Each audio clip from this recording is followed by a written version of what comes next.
Hello friends, welcome again on this YouTube channel. तो आज के इस वीडियो के अंदर हम बात करेंगे बेहद ही इंपॉर्टेंट टॉपिक को लेकर के, और टॉपिक का नाम रहेगा valencies of some common cations. Cations को फ्रेंड्स हम बोलते हैं पॉजिटिव आयंस। अभी देखिए इनकी जरूरत क्यों पड़ी, मैं सबसे पहले इसके बारे में आपको बता देता हूँ। फ्रेंड्स, अगर अगर अगर आपको कभी आयनिक कंपाउंड लिखना हो, से फॉर एन एग्जांपल सपोज मैं आपसे पूछूं सोडियम क्लोराइड का फार्मूला, तो आप जल्दी से बता देंगे सर NaCl होता है। ठीक है, अब NaCl बनता कैसे है, इसके पीछे की क्या हिस्ट्री है, इसके पीछे कौन सी कैटायन या एनाइन प्रेजेंट रहते हैं। यहां मैं एक और बात फिर कर देता हूं। कंपाउंड, ये कौन सा कंपाउंड है, ये एक आयनिक कंपाउंड है। मतलब कि ओवरऑल हम कहें सोडियम और क्लोरीन ये एक आयनिक कंपाउंड से मिलकर के बने हुए हैं, या यूं कहें this is an example of an ionic compound. Ionic का मतलब फिर से और ब्रॉड इसमें वे से हम समझते हैं। इसके अंदर एक सोडियम होता है और एक क्लोरीन आयन होता है। सोडियम जो होगा पॉजिटिव, इसको हम क्या कहते हैं, पॉजिटिव आयन जो होता है उसको कैटायन बोलते हैं, और क्लोरीन जो एक नेगेटिव आयन होता है उसको हम एनाइन बोलते हैं। और ओवरऑल इनको हम आयंस कह सकते हैं, आयन कह सकते हैं। ठीक है, अब देखिए इसकी ये पॉजिटिव मतलब क्या हुआ कि सोडियम ने एक अपना इलेक्ट्रॉन किसको दिया हुआ है, क्लोरीन के एटम को दिया हुआ है, और क्लोरीन ने वो इलेक्ट्रॉन रख लिया बिकॉज इनको एक आयनिक कंपाउंड बनाने हैं, इनको एक आयनिक बॉन्ड बनाने हैं, सो दैट कुछ नया हमें देखने को मिले। अब ये एक अपना इलेक्ट्रॉन इसको देता है, इसके ऊपर चार्ज नेगेटिव आता है, ये इलेक्ट्रॉन अपना लूज करता है सोडियम, तो इसके ऊपर चार्ज होता है पॉजिटिव। पॉजिटिव चार्ज को फिर से बता देता हूं, हम कैटायन बोलते हैं, और नेगेटिव आयन जिस भी एटम ने लेके रखे होते हैं उसके ऊपर चार्ज रहता है हमेशा नेगेटिव। ओके, ठीक है। अब देखिए इनके पीछे की जो हिस्ट्री है, इनके पीछे की जो बैकग्राउंड है, इसको हम समझने की कोशिश करते हैं इस टॉपिक के थ्रू, और 1 to 1 बेहद ही इंपॉर्टेंट कुछ कैटायंस लिखे हैं। अब देखिए फ्रेंड्स, होता क्या है, कैटायंस में भी अलग वैलेंसी रहेगी। ऐसा नहीं है कि हर कैटायन जो है कोई भी वैलेंसी शो कर देता है। ठीक है, अब देखिए यहां सबसे पहले मैं यहां वैलेंसी 1 लिखा है इस कॉलम के अंदर, इसके अंदर वैलेंसी 2 लिखा हुआ है, वैलेंसी 3 लिखा हुआ है। अब देखिए जिन कैटायंस के पास वैलेंसी जो है पॉजिटिव रहती है, या यूं कहें 1 रहती है, उनको हम क्या बोलेंगे, मोनोवैलेंट कैटायन। फिर से मैं बोल देता हूं कि ऐसे cation, those cation which show valency 1 and that cations are called monovalent. ठीक है, मोनोवैलेंट का मतलब, मोनो का वर्ड का मतलब होता है 1, इसके ऊपर 1 चार्ज होगा। ठीक है, दूसरी बात डाइवैलेंट का मतलब भी आपको पता होना चाहिए कि ऐसे कैटायन का मतलब पॉजिटिव आयन जिनकी जो वैलेंसी होगी वो क्या होगी, 2 होगी, तो उसको हम डाइवैलेंट बोलेंगे, डाइवैलेंट कैटायन बोलेंगे। Like that we have another type of cation which show valency 3 and that cation are known as trivalent। ठीक है, ट्राई का मतलब 3। ओके, बहुत क्लियर होता चला जाएगा, 1 to 1 देखेंगे। हाइड्रोजन, इन सभी एलिमेंट्स की हम पहले सिंबल हमें पता होना चाहिए। ठीक है, आई होप आप सभी बच्चों को इनके सिंबल पहले से पता होंगे। तो स्टार्ट करते हैं हाइड्रोजन के केस से। हाइड्रोजन का जो सिंबल होता है H होता है। ठीक है, अब ये जो सिंबल है इसके ऊपर चार्ज कैटायन है, एक इलेक्ट्रॉन इसने डोनेट कर दिया मान लो किसी के साथ, तो इसके पास चार्ज क्या आ जाएगा, पॉजिटिव। अब मैं एक एग्जांपल भी आपको बता देता हूं। सपोज करें मेरे पास 5HCl है, इसका मतलब क्या हुआ, H के पास चार्ज होता है पॉजिटिव और क्लोरीन के पास चार्ज होता है नेगेटिव, और ये दोनों ही मिलकर के ये कैटायन ये एनाइन क्या बनाते हैं, आयनिक कंपाउंड बनाते हैं। इसका मतलब जो हाइड्रोजन के पास चार्ज होगा, जो कहे वैलेंसी होगी वो 1 होगी, चार्ज +1। ओके, नेक्स्ट देखते हैं। सोडियम का सिंबल होता है, सोडियम को हम Na से रिप्रेजेंट करते हैं, इसके ऊपर जो चार्ज होता है वो पॉजिटिव आ जाएगा। जितने भी एलिमेंट इस कॉलम के अंदर हमने लिखे हैं उन सभी एलिमेंट के ऊपर जो चार्ज होगा वो मैं या वैलेंसी वो आपको बता दूं वो होती है +1। पोटाशियम का सिंबल K पॉजिटिव, ठीक है, वैलेंसी के साथ लिख रहा हूं। सिल्वर, सिल्वर को कौन से सिंबल से लिखा जाता है? Argentum, Ag positive. अब इनका क्या मतलब है? देखिए, copper and gold beside 1, valency copper की 1 भी हो सकती है, गोल्ड की भी 1 हो सकती है, but rather than 1 copper and gold में change their valency two, like example के तौर पे कॉपर की वैलेंसी यहाँ 2 भी हो सकती है, 1 भी हो सकती है, गोल्ड की वैलेंसी 1 भी हो सकती है और 3 भी हो सकती है। याद रखना, जितनी ज्यादा वैलेंसीज बनेगी, ऑक्सीडेशन स्टेट बनती चली जाएंगी, उतनी ही वैरायटीज हमें नए नए कंपाउंड की देखने को मिलने वाली है, ठीक है। कॉपर का symbol Cu, cuprum, Latin name. Gold को हम Au से लिखते हैं, इसके ऊपर चार्ज आएगा +1। अमोनियम, बहुत सारे बच्चे यहाँ गलती करते हैं। अमोनियम आयन, याद रखो इस अमोनियम आयन को। अमोनिया एक गैस होती है। अगर अमोनिया का फार्मूला आपको याद हो, NH3 होता है, बता दूं मैं। NH3 जब एक हाइड्रोजन आयन को अपने साथ डेटिव बॉन्ड बनाता है, या यूं कहें कोई बॉन्ड बनाता है, तो ये जो आयन दिखाएगा, अब NH3 और प्लस एक हाइड्रोजन NH4 हो जाएगा, और इसका जो चार्ज है इसको हम इसके ऊपर लिख देते हैं। इसका मतलब क्या हुआ? ये कौन सा आयन बन जाएगा? Ammonium ion. फिर से मैं बता देता हूं, अभी तो आपको बेसिक बातें समझनी है।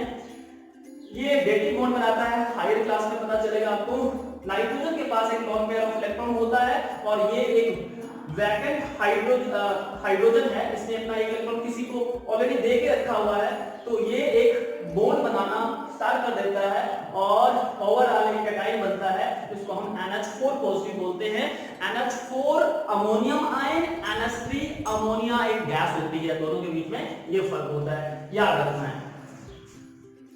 NH4 positive ion cation, valency of ammonium ion कोई आपसे पूछे तो आपने बता देना है कि उसकी वैलेंसी 1 होती है, ठीक है। बेहद ही खास ये कैटाइन हैं, इनको रट लो, लिख लिख के रट लो, बार बार प्रैक्टिस करके रट लो, रटना ही पड़ेगा, बिकॉज ये बहुत बहुत एक सिग्निफिकेंट रोल प्ले करते हैं जब भी आपको कोई कंपाउंड लिखना है, केमिकल फार्मूला लिखना है। केमिस्ट्री में बिना केमिकल फार्मूले से हम बात नहीं करते, ठीक है।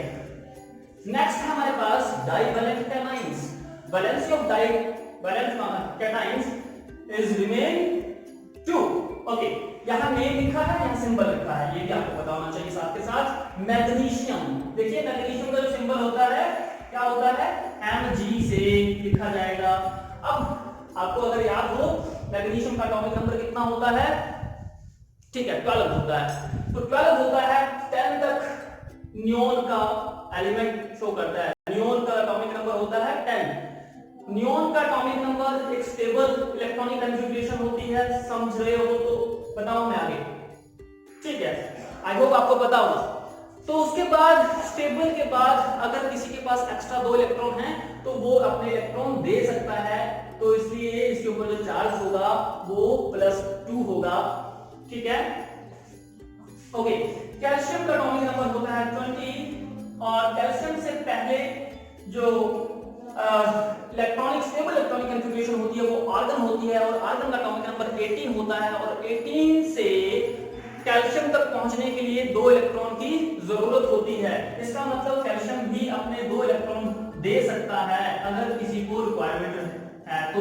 अब देखिए, मैं यहां से एक एग्जांपल बता देता हूं आपको। मैग्नीशियम क्लोराइड का फार्मूला गलती से आपको याद हो तो सोचिए उसका फार्मूला क्या होता है? MgCl2। इसका मतलब MgCl2 इसका फार्मूला है मैग्नीशियम क्लोराइड का। तो इसका मतलब इसके पास 2 इलेक्ट्रॉन थे जो कि इसकी वैलेंसी थी, और 2 हमारे पास क्लोरीन के एटम थे, और इन्होंने क्लोरीन के एटम में 2 इलेक्ट्रॉन जो कि मैग्नीशियम से एक्स्ट्रा थे वो ले लिए हैं, और इसके पास जो चार्ज रहेगा क्लोरीन के पास हर एक एटम के ऊपर चार्ज रहेगा वो नेगेटिव रहेगा। इस तरह से एक केमिकल फार्मूला मतलब कि आयनिक कंपाउंड का फार्मूला बनता है। तो ये भी हम नेक्स्ट वीडियो के अंदर देखेंगे फिलहाल हम आज सीख रहे हैं कैटाइंस की वैलेंसी। बेरियम, बेरियम का सिंबल बताइए क्या होता है? Ba। बेरिलियम और बेरियम में फर्क होता है। तो अभी फिलहाल हम बेरियम मेटल की बात कर रहे हैं। ये देखिए Ba2। कॉपर, कॉपर, अब कॉपर जो लिखना है हमने 2 पॉजिटिव लिखना है, ना कि 1 लिखना है। अलग अलग कंपाउंड बनाएगा। आगे बढ़ते हैं। आयरन, आयरन के ऊपर जो अभी चार्ज रहेगा Fe2 पॉजिटिव। ठीक है, Fe2 पॉजिटिव, क्लियर।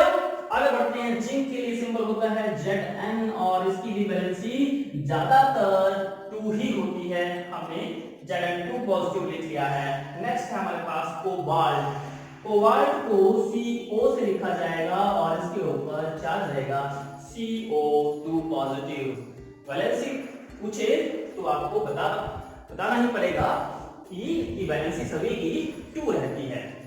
नेक्स्ट हमारे पास कैटाइन है। ट्राइवेलेंट कैटाइन की फॉर्म में वैलेंसी उनकी 3 होती है। ओके, अब सभी की वैलेंसी 3 रहने का मतलब आप समझ गए होंगे। एल्युमिनियम सबसे पहले हम लेते हैं। एल्युमिनियम के ऊपर वैलेंसी 3 पॉजिटिव रहेगी। अगर कोई आपसे एल्युमिनियम क्लोराइड का फार्मूला पूछे तो क्या बन जाएगा? AlCl3। ठीक है, AlCl3। अब 3 इलेक्ट्रॉन इसके पास एक्स्ट्रा हैं। क्यों हैं? क्योंकि ये बताता है अगर इसकी इलेक्ट्रॉनिक कॉन्फ़िगरेशन हम एल्युमिनियम की लिखें, एटॉमिक नंबर हमारा 13 होता है। 13 के बाद सॉरी ये 2, 8 और 3 बच जाता है। अगर आप नेक्स्ट बोहर मॉडल पढ़ेंगे, बोहर मॉडल 4th चैप्टर होता है 9th क्लास के अंदर, वहां आ जाएगा कंसेप्ट में बोहर मॉडल, तो आपको समझ में आएगा कि ये 2, 8 क्या है। तो ये शेल होते हैं, एनर्जी शेल। ठीक है, एटम है, एटम के अंदर बहुत सारे शेल होते हैं। तो सबसे न्यूक्लियस के जो अंदर का जो शेल होता है बिल्कुल नियरेस्ट वो है, उसके अंदर लगभग 2 इलेक्ट्रॉन रहते हैं, ये कंफर्म है। हाइड्रोजन को छोड़ करके सब में 2 इलेक्ट्रॉन, इनर इलेक्ट्रॉन रहेंगे तो रहेंगे। उसके बाहर एक एनर्जी शेल ऐसा होता है कुछ, ये मान लो न्यूक्लियस है। अब न्यूक्लियस के बाहर एनर्जी शेल होते हैं। बोहर मॉडल ने इसको एक्सप्लेन किया था। तो यहाँ 2 इलेक्ट्रॉन हैं, उसके बाद जो शेल होगा जिसको हम K बोलते हैं, इसको हम L बोलते हैं। अब इस शेल में मैक्सिमम नंबर ऑफ इलेक्ट्रॉन रह सकते हैं कितने? 8, कम भी रह सकते हैं।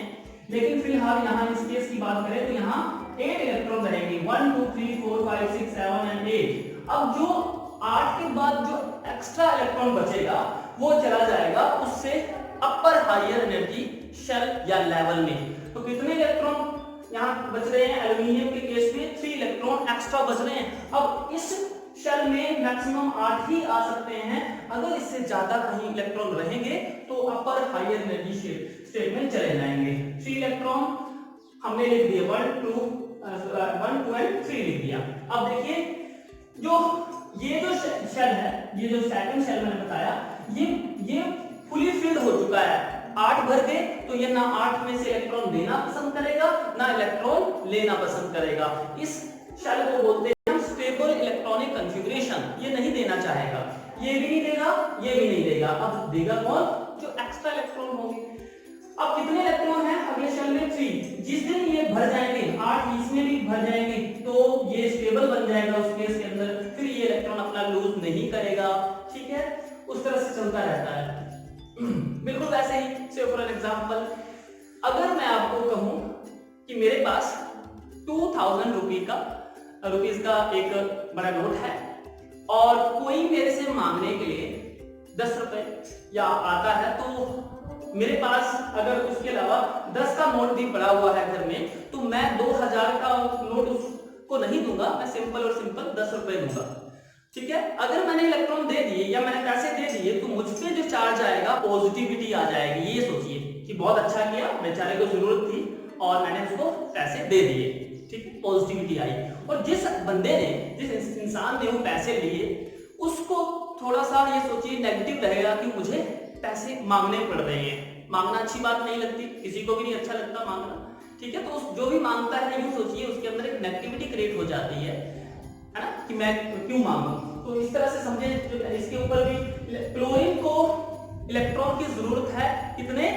एक इलेक्ट्रॉन। क्लोरीन का एटॉमिक नंबर कितना होता है 17 होता है।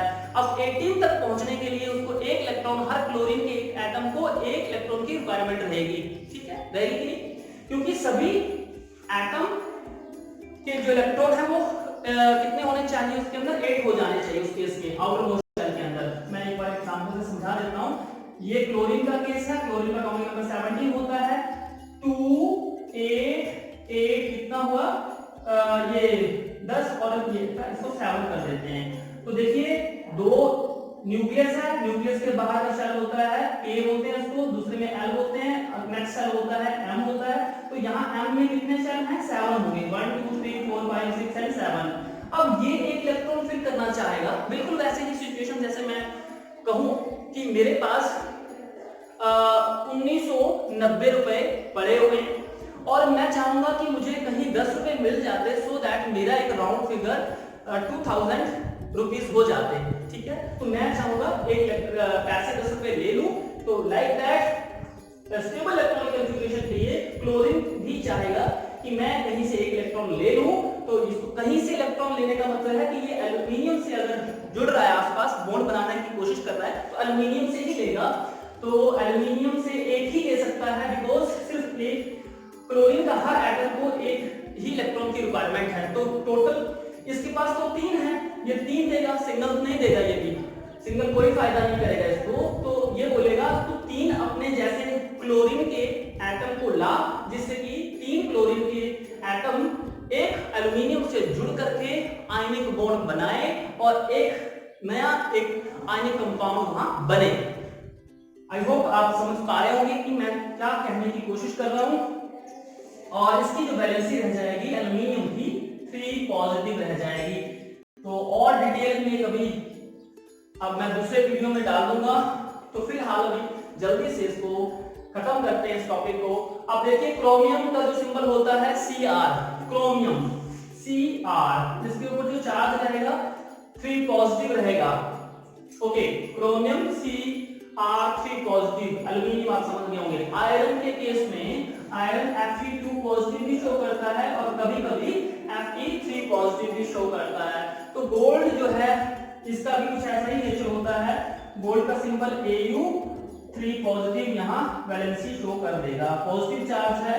पॉजिटिव का मतलब है ये भी गोल्ड भी कैटाइन है। तो गोल्ड के पास बड़ी वैरायटी है। ये गोल्ड मोनोवैलेंट भी होता है और ट्राइवैलेंट भी होता है। तो मैंने यहाँ मेंशन भी कर दिया, ये देखिए गोल्ड के लिए याद रखें। इस तरह से इसकी वैलेंसी डिफरेंट हो सकती है। तो मैं यहाँ बार बार आपको कह रहा हूं कि इन वैलेंसी को रट लो और रट लो, और कोई चारा नहीं होता, ठीक है। कोशिश करो लिख के याद करने की, तो मुझे लगता है ये आपको जरूर याद हो जाएंगे। तो यहाँ जल्दी से थोड़ा सा मैं आपको फिर से बताऊं, हाइड्रोजन का एटॉमिक नंबर 1 होता है, तो एक इलेक्ट्रॉन जल्दी से देना पसंद करता है। और सोडियम के पास 11 होता है, तो उसकी वैलेंसी 2 8 1 हो जाएगी। तो 1 पे atomic electronic configuration 1 electron extra होता है इसके पास, इसीलिए इसके पास पॉजिटिव चार्ज आता है। एटॉमिक पोटेशियम के ऊपर 2 8 8 और 1 होता है, इलेक्ट्रॉनिक कॉन्फ़िगरेशन ये स्टेबल हो जाते हैं और एक्स्ट्रा इलेक्ट्रॉन होंगे, वही वैलेंसी होगी उसकी, और इसको हम पॉजिटिव कह देते हैं। तो ऑल इन ऑल अगर मैं आपको कहूं कि वैलेंसी क्या होती है तो आपको पता होना चाहिए। वैलेंसी को अगर हम डिफाइन करें, it is measuring capacity of an atom to making bond. ऐसे समझिए कि इसके कोई भी एटम के बहुत सारे हैंड होते हैं, हाथ होते हैं, जिससे कि वो किसी के साथ पैचअप करना चाहता है, मिलना चाहता है, तो वो कितने हाथ हैं किसी भी एटम के, वो उसकी वैलेंसी कहलाएगी, ठीक है। तो आई होप आपको ये समझ में आ गया होगा। और अगर कोई आयंस की भाषा में बात करें कि वैलेंसी ऑफ एन आयन क्या होती है, तो आप इसको डिफाइन कर सकते हैं। It is defined as the unit of positive और negative charge present on the ion, ठीक है। यूनिट पॉजिटिव और नेगेटिव चार्ज होता है किसी भी आयन का, वो उसकी वैलेंसी ऑफ आयन कहलाती है। Okay friends, rather than cations हमारे पास कुछ एनाइंस भी होते हैं जिनकी वैलेंसी को याद रखना भी बेहद ही इंपॉर्टेंट होता है। तो अब जो नेक्स्ट वीडियो आएगा उसमें हम वैलेंसी ऑफ एनाइंस की बात करेंगे। ठीक है, okay, bye bye, take care.